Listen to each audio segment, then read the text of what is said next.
Hello बच्चों, let's read the questions. Question says that 0.1 molar aqueous solution of an electrolyte AB3 is 90% ionized. The boiling point solution at 1 atm is where the kb of water is given 0.52 Kelvin kg per mole, not molar. So basically क्या होता है कि अगर आप बात करें aqua solution की बात करें मतलब वाटर है, वाटर जब प्योर फॉर्म में होता है तो उस टाइम इसकी बॉइलिंग पॉइंट हम कितना पढ़ते हैं? सो boiling point of the water is 100 degree Celsius, या फिर यहाँ पे अगर ऑप्शन में देखिए कैल्विन है तो ये 373 कैल्विन होता है, ये इतना कैल्विन।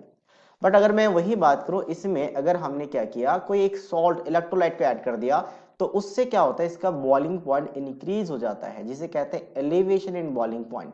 अब AB3 एक इलेक्ट्रोलाइट है जो कि ब्रेक हो जाएगा आपका 3 times of not 3 times A+3 and 3 times of B negative, यहाँ पे 3 टाइम्स आएगा, ठीक है, 3 टाइम्स ऑफ B नेगेटिव, ये ब्रेक हो जाएगा। तो यहां से इसके लिए वांट ऑफ फैक्टर सबसे पहले डिफाइन किया जाता है, that is equals to 1 plus of n-1 into alpha, n-1 into alpha. Alpha क्या होता है? डिग्री ऑफ इसका डिसोसिएशन या आयोनाइजेशन कह सकते हैं, जो 90% है। तो 90%, बट यहाँ पे हम उसका क्या रखते हैं? फ्रैक्शन वैल्यू रखते हैं, तो ये 0.9 हो जाएगा। तो ये वैल्यू यहाँ पे रख लेते हैं, तो आई कितना आ जाएगा? 1 प्लस n क्या होता है? कितने नंबर ऑफ आयंस बने? टोटल 4 आयन बने, तो 4 रखेंगे तो 4 इंटू अल्फा आ गया 0.9। तो यानी ये कितना बन जाएगा? 1 प्लस ऑफ ये 2.7, ठीक है, तो टोटल बनेंगे आपका 3.7, तो आई आ गया 3.2।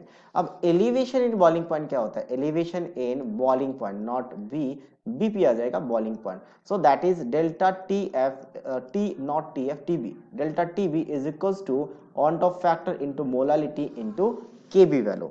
अब यहां से मुझे डेल्टा टीबी की बात करूं तो ये होता है T F minus, again T F, actually ये फ्रीजिंग पॉइंट का बार बार आ जाता है, ये TB minus of T not be आता है। ये जो वैल्यू लिखा है यही आपका टी नॉट बी है, ये टी नॉट बी है स्टैंडर्ड में सॉल्वेंट का बॉइलिंग पॉइंट। और ये वांट ऑफ फैक्टर कितना है? तो वांट ऑफ फैक्टर हमने कितना निकाला अभी 3.7। मोलालिटी क्वेश्चन में गिवन है 0.1, तो मोलालिटी हम लिख लेते हैं आपका कितना सॉल्यूशन का? 0.1 है, तो ये 0.1 रखेंगे। और के बी वैल्यू क्वेश्चन में डायरेक्टली यहाँ पे गिवन है 0.52, तो ये 0.52 रखेंगे। तो यहाँ से टीबी कितना आ जाएगा? तो टीबी के लिए इस वैल्यू को राइट हैंड से लेके जाएंगे तो एडिशन हो जाएगा, तो 373 प्लस ऑफ इस वैल्यू को कैलकुलेट करने के बाद ये आ जाता है 0.19, तो ये कितना बन गया आपका? 373.19 केल्विन। तो ये फाइनल आंसर यानी कि ऑप्शन डी के साथ मैच कर रहा है। So option D is the right answer of this question. So I hope you understood it well. All the best.